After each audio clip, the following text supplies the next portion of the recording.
दोस्तों जरा एक पल के लिए इमेजिन कीजिए, अगर आज अचानक सन गायब हो जाए तो धरती पर सबसे पहले क्या चेंज होगा। ना लाइट तुरंत जाएगी, ना हवा और ना ही ग्रेविटी। हमें करीब 8 मिनट तक ये पता ही नहीं चल पाएगा कि सन अब एग्जिस्ट नहीं करता।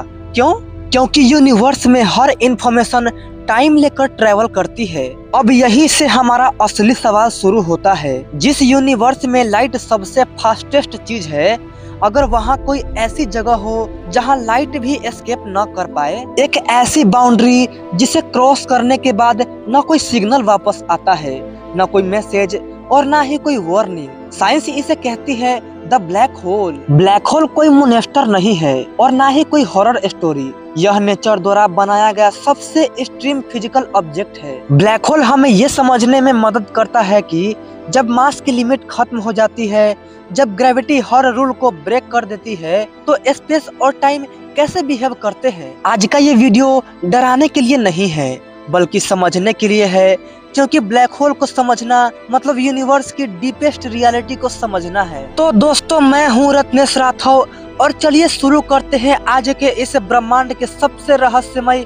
और शक्तिशाली रहस्य ब्लैक होल की।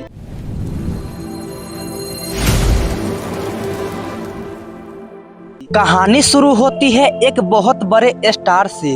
यह स्टार हमारे सन से लगभग 20 से 30 गुना ज्यादा बड़ा होता है। करोड़ों सालों तक यह स्टार चमकता रहा, एनर्जी देता रहा, लेकिन हर हीरो की तरह इसकी लाइफ का भी एंड होता है। इस स्टार के अंदर एक महायुद्ध चलता रहता है। अंदर से न्यूक्लियर फ्यूजन का प्रेशर बाहर की ओर पुश करता है और बाहर से ग्रेविटी उसे अंदर की ओर दबाती है। जब तक यह बैलेंस बना रहता है, स्टार स्टेबल रहता है। लेकिन एक दिन स्टार का फ्यूल खत्म हो जाता है। अब ग्रेविटी जीत जाती है। वह स्टार को इतनी तेजी से अंदर की ओर कोलैप्स करती है कि 1 सेकंड के लाखवें हिस्से में वो स्टार ध्वस्त हो जाता है। अब यहाँ पर 1 सेकंड का लाखवां हिस्सा का सरल मतलब ये है कि 1 सेकंड के 1 लाख बराबर टुकड़े किए जाएं और उनमें से सिर्फ एक टुकड़ा लिया जाए। इसे विज्ञान की भाषा में माइक्रो सेकेंड के करीब माना जाता है। हालांकि तकनीकी रूप से 1 माइक्रो सेकेंड 1 सेकेंड का 10 लाखवां हिस्सा होता है। ये समय इतना छोटा होता है कि इंसान की आंखें इसे महसूस भी नहीं कर सकती। अब टॉपिक पर वापस आते हैं। जब वह स्टार 1 सेकेंड के लाखवें हिस्से में ध्वस्त होता है, उसके बाद होता है एक भयानक धमाका, जिसे हम सुपरनोवा भी कहते हैं। इस एक्सप्लोजन की लाइट पूरी गैलेक्सी को चकाचौंध कर देती है। लेकिन इस एक्सप्लोजन के बाद जो भी बचता है वही असली रहस्य है। एक ऐसी चीज बचती है जिसका मास करोड़ों सन्स के बराबर होता है, लेकिन उसका साइज सिर्फ एक सिटी जितना। दोस्तों, यही है ब्लैक होल का जन्म। अब सोचिए, आप उस ब्लैक होल के करीब पहुंच रहे हैं। दूर से देखने पर यह एक काले गोले जैसा दिखता है, जिसके चारों तरफ आग की एक चमकदार रिंग घूम रही है। इसे कहते हैं एक्रिक्शन डिस्क। यह गैस और डस्ट होती है जो ब्लैक होल की ग्रेविटी में फंस चुकी होती है और इतनी तेजी से रोटेट करती है कि फ्रिक्शन के कारण चमकने लगती है। लेकिन असली खतरा वो काली बाउंड्री है जिसका नाम है इवेंट होराइजन। इसे कहा जाता है पॉइंट ऑफ नो रिटर्न। यह एक ऐसी सीमा है जिसे क्रॉस करने के बाद यूनिवर्स की कोई भी पावर आपको वापस नहीं ला सकती। यहाँ तक कि लाइट जिसकी स्पीड लगभग 3 लाख किलोमीटर प्रति सेकंड है, वह भी एस्केप नहीं कर पाती। इसलिए ब्लैक होल ब्लैक होता है, क्योंकि वहाँ से कोई लाइट हमारी आंखों तक वापस नहीं आती। यह डार्कनेस लाइट की अब्सेंस नहीं, बल्कि ट्रैप ऑफ लाइट है। अब कहानी में आता है दिमाग घुमा देने वाला मोड़।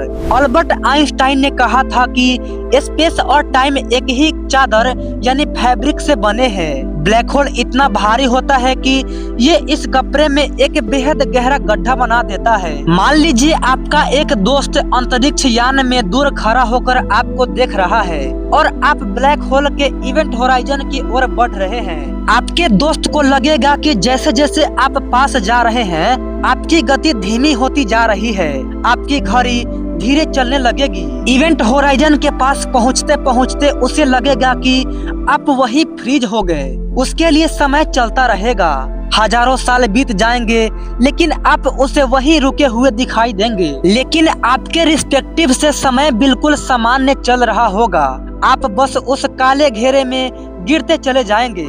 इसे कहते हैं टाइम डायलेशन। ब्लैक होल के पास समय घुटने टेक देता है। अब कहानी को और डरावना बनाते हैं। जैसे ही आप अंदर प्रवेश करेंगे, गुरुत्वाकर्षण का एक नया रूप दिखाई देगा।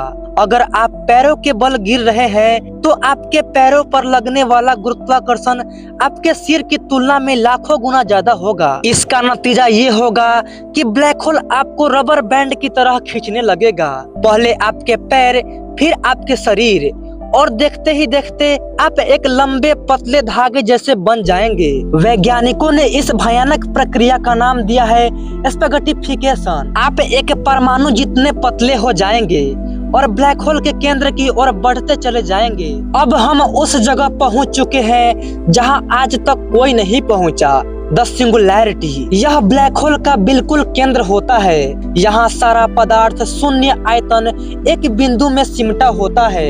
यहाँ गुरुत्वाकर्षण अनंत होता है। यहाँ विज्ञान की सारी किताबें बेकार हो जाती है। आइंस्टाइन की थ्योरी यहाँ असफल हो जाती है। क्वांटम फिजिक्स भी यहाँ काम नहीं करती। ये ब्रह्मांड का वो रहस्य है जहाँ अंतरिक्ष और समय यानी स्पेस और टाइम दोनों समाप्त हो जाते हैं। कुछ लोग कहते हैं ये अंत है और कुछ कहते हैं ये द्वार है एक गैलेक्सी से दूसरी गैलेक्सी में जाने का, या फिर एक यूनिवर्स से दूसरे यूनिवर्स में जाने का। अब इस कहानी में डर की जगह थोड़ी उम्मीद आती है। कुछ महान वैज्ञानिक जैसे स्टीफन हॉकिंग और नाथन रोसेन ने एक अनोखा विचार दिया। अगर ब्लैक होल एक प्रवेश द्वार यानी एंट्री पॉइंट है तो क्या उसका कोई निकास द्वार यानी एग्जिट पॉइंट हो सकता है? इस एग्जिट पॉइंट को कहा गया द व्हाइट होल। जैसे ब्लैक होल में सभी चीजें अंदर की ओर जाती है और वापस नहीं आती, वैसे ही एक ऐसी जगह जहां से चीजें बाहर आती है लेकिन कुछ भी अंदर नहीं जा सकती। इन दोनों को जोड़ने वाले रास्ते को कहते हैं द वर्म होल।